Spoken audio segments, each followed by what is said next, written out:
बिस्मिल्लाहिर्रहमानिर्रहीम। नाज़रीन, मैं शेख वकास अकरम शो के साथ आज हाजिर हूँ। नाज़रीन, आज मैं जिस मौजू पर बात करने वाला हूँ, सच पूछें तो मेरे पास अल्फाज नहीं है कि क्या कहूँ और किसको कहूँ। 14 अगस्त को जब कौम आज़ादी का जश्न मना रही थी, कौम की एक बेटी ठीक इस जगह बेआबरू कर दी गई जहाँ करारदाद पाकिस्तान मंजूर हुई। उस पाकिस्तान में इसे सरेआम मरहना कर दिया गया जो इस्लाम के नाम पर बना था। इस नए पाकिस्तान में ये शर्मनाक वाक़या रोनुमा हुआ जिसका हुक्मरान रियासत मदीना की बात करता है। आसमान क्यों नहीं फटा और ज़मीन क्यों नहीं शक हुई इस जुल्म पर।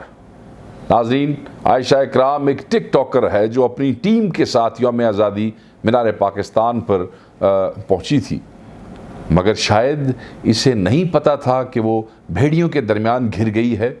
वो जिन्हें अपनी कौम के भाई और बेटे समझ रही है, जिन्होंने उसकी इज़्ज़त का ख्याल करना था, जो उसके रखवाले बन सकते थे, इन्हीं लोगों ने इसे घेर लिया।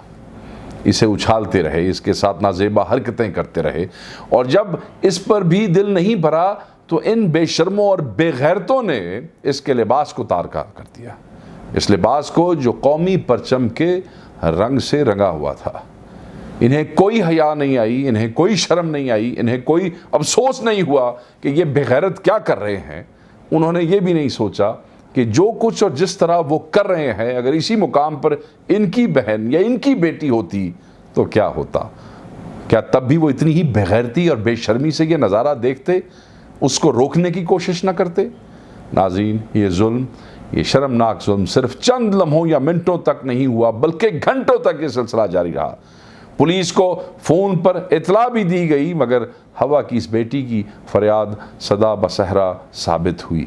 इंसानी शक्ल में भेड़ियों का हजूम इसे नोचता और भंभोड़ता रहा। किसी का दिल नहीं पसीजा, किसी को रहम नहीं आया। कहाँ है उस्मान बुज़दार वज़ीर आला पंजाब, कहाँ है वो वज़ीर आज़म इमरान खान जिनकी ज़बान रियासत मदीना का विर्द करते नहीं थकती।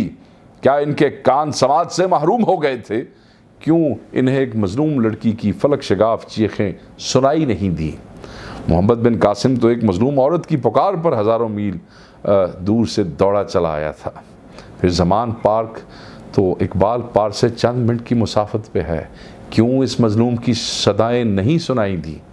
नाज़रीन, अब जबकि सोशल मीडिया पर शोर बुलंद हुआ है तो वज़ीर आला पंजाब शायद जाग गया है। 400 लोगों के खिलाफ मुकदमा दर्ज हुआ है। मुकदमात तो और भी दर्ज हुए हैं। सवाल यह है कि इंसाफ मिलेगा या नहीं। क्या इससे पहले इस किस्म के वाक़यात पर किसी को इंसाफ मिला है या नहीं? इन वहशी दरिंदों को बरसरेआम सजाए मौत मिलेगी या नहीं? क्योंकि अगर ऐसे बेगैरतों, ऐसे कमीनों, बेशर्मों को सज़ा नहीं मिलेगी तो इस मुल्क में ऐसे घटिया और घिनौने जराइम और ये रवैया नहीं रुक सकता। इन लोगों के सर उड़ाने पड़ेंगे ताकि इन्हें बहन, बेटी, उसकी इज़्ज़त, उसकी कदर और उसकी अहमियत का अंदाज़ा हो। अगर ये नहीं किया जाएगा तो फिर ये मुल्क जिस तरफ चल निकला है, मुझे बड़े दुख, अफसोस से और तशवीश से कहना पड़ता है कि फिर इसका वो हशर होगा और ऐसे ऐसे एलिमेंट यहाँ पे खड़े होंगे कि आप भी फिर किसी तालिबान फोर्स का जो है ना वो निशाना बनेंगे और आपकी तबीयत भी फिर उसी वक्त साफ़ होगी। मुझे तो अफसोस है उन वालिदैन पर जिन्होंने इस तरह के शैतान से बच्चों को जन्म दिया, ऐसे खबीस लोगों को इस दुनिया में लेके आए और ऐसे खबीस लोगों की तरबियत की, बल्कि तरबियत की ही नहीं, इन बच्चों को जिन्हें न रिश्तों का एहतराम है, ना इंसानियत का ख्याल है। फिर मुझे अपोजिशन पर भी इतना ही गुस्सा आता है जितना हुकूमत पर। कहाँ गई मरियम बीबी? कहाँ गया बिलावल भुट्टो? क्यों खामोश है? कहाँ मौलाना फजलुर रहमान? कहाँ गए ये बाकी मजहबी जमातों के लीडरान? कहाँ गए? मजहबी इसलिए कह रहा हूँ क्योंकि हर चीज़ में से मज़हब का एंगल निकालते हैं। यहाँ मज़हब की ज़रूरत है, यहाँ मजहबी तालीमात की ज़रूरत है, यहाँ उस रुकावट की ज़रूरत है जो मज़हब ऐसे मामलात में बताता है। क्या ज़बान में आबले पड़ गए हैं, छाले पड़ गए हैं? क्यों मुज़म्मत नहीं होती? कोई बोला तक नहीं बेशर्म? क्यों कोई एहतजाज नहीं होता? फिर शहरी रहमान जो मलाला पर तो सेनेट में बड़ी बोल रही थी खूब, मगर इस बच्ची के मामले पर इनके मुंह से भी कोई लफ्ज़ नहीं निकला। अभी कल ही की तो बात है जब बिलावल भुट्टो अफगानिस्तान में बरसर इक़्तिदार आने वाले तालिबान के खिलाफ प्रेस कॉन्फ्रेंस कर रहे थे। इन्हें भी तौफीक नहीं हुई कि शर्मनाक अमल पर भी ज़बान खोलते।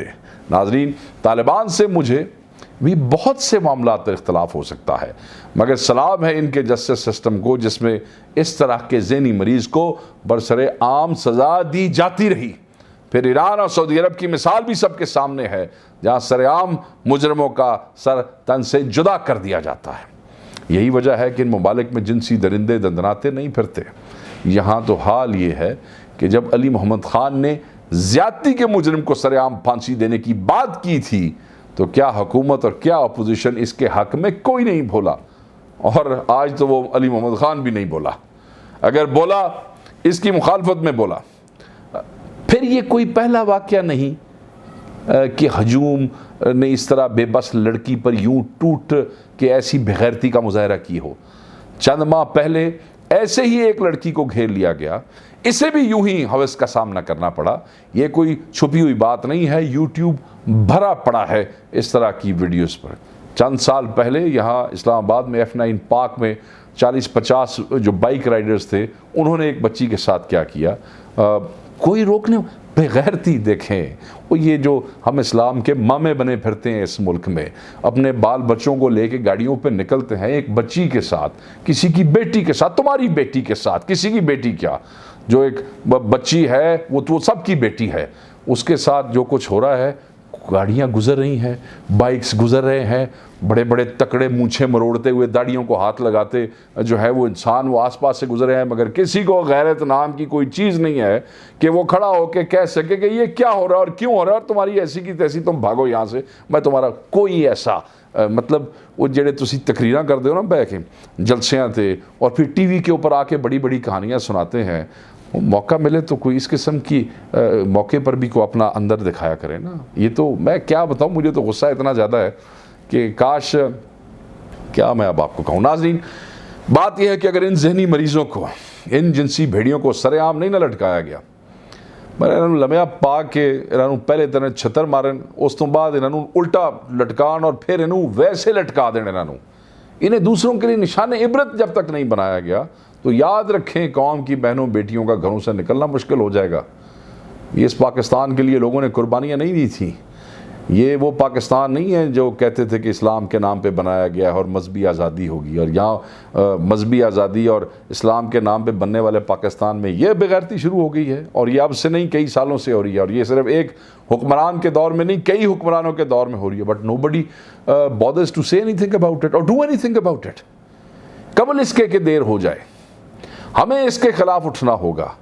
यहाँ एक अलार्मिंग बात और सिचुएशन ये है, और मैं आपको बताता चलूँ, वो ये है कि एक रिपोर्ट जो 2020 में आई उसके मुताबिक पाकिस्तान में हर रोज़ कम से कम 11 इसमत दरी के वाक़यात, ये तो सिर्फ रिपोर्टेड है, अनरिपोर्टेड तो गल ही छड़ दो, कोई शर्म नाल नहीं दसता, कोई गरीब होके नहीं दसता, कोई थाने जाता हुआ नहीं दसता, किसी को पैसे नहीं, कोई पुलिस तो चले हुआ नहीं दसता, क्योंकि इस मुल्क के थानों में कई बेगैरत पुलिस वालों ने वो बच्चियाँ जो ये रिपोर्ट करने आई उनके साथ आगे से ज्यादती की। इसी मुल्क में ऐसा होता रहा और आपने वो खबरें पढ़ी।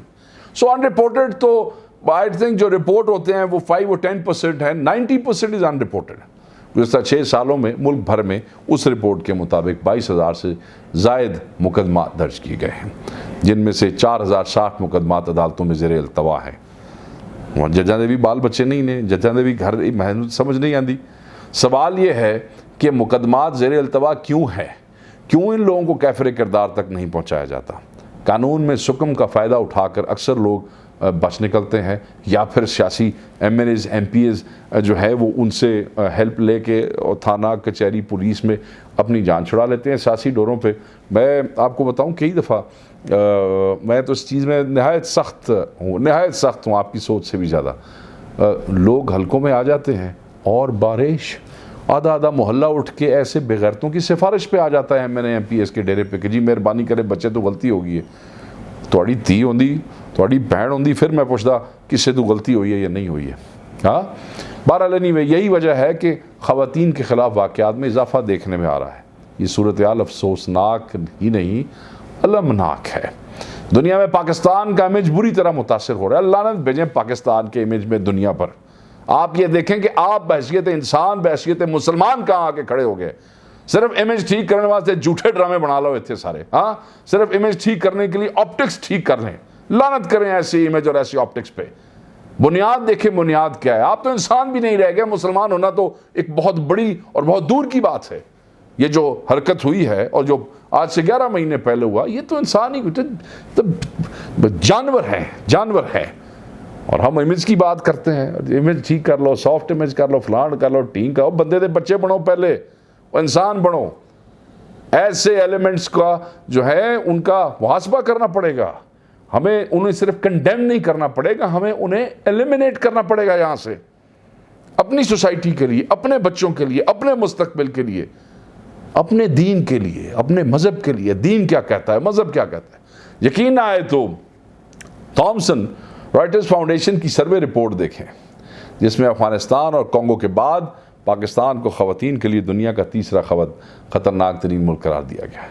नाज़रीन, आखिर में ये कहना चाहूँगा कि जो मीनार पाकिस्तान के शर्मनाक वाक़े में मुलव्वस अफराद को इबरतनाक सज़ा दी जाए, और वज़ीर आज़म को चाहिए कि वो ख़ुद इस बच्ची के घर जाना चाहिए, ताकि इससे कुछ तो तसल्ली हो कि हुक्मरानों ने कौम की बेटियों को बेसहारा नहीं छोड़ा। और मैं एक और बात भी यहाँ कहता चलूँ, इस पे भी जो मेन स्ट्रीम मीडिया है वो तुहानू भी शर्म करनी चाहिए, जेड़े तुसी चैनल बना के बैठे हो सारे।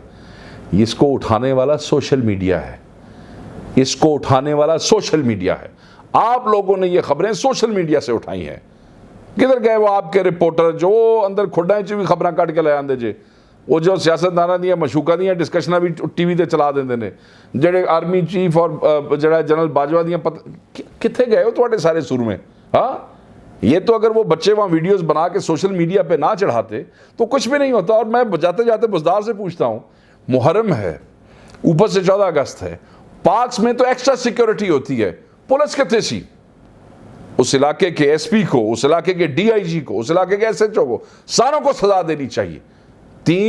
6 बजे से लेकर 9:30 बजे तक वारदात शुरू हुई तो उजाला था, और जब वो आखिरी जो वीडियोस बनी उस वक्त ना कहाँ गए ये सारे बेगैरत, वो कितने ड्यूटी दे रहे सन, और ड्यूटी कितने सी? कोई भी नहीं था। ये सारे सवालात हैं, इनके जवाब देने पड़े। एनीवे, इसी के साथ ही मुझे इजाज़त दीजिए। अल्लाह हाफ़िज़।